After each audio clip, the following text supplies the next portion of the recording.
للأسف تم العثور على المفقودة مروة بوغشيش بغابة جبل الوحش في قسطنطينة بالجزائر.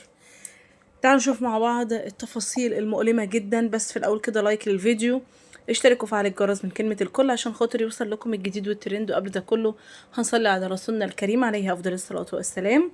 للأسف وردنا قبل قليل العثور على جثة مروة بوغشيش قرب قسطنطينة، وانتقادات لبطء التحقيق.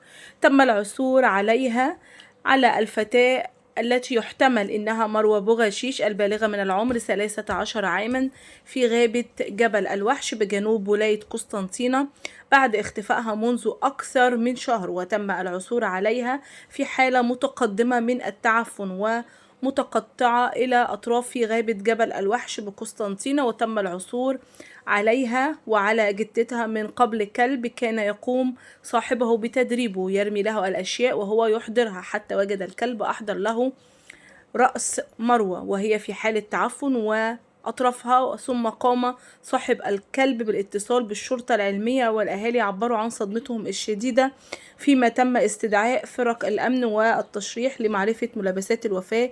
العائلة وأفراد المجتمع يطالبون بتحقيق شفاف والسرعة في كشف الحقيقة ومعاقبة المسؤولون.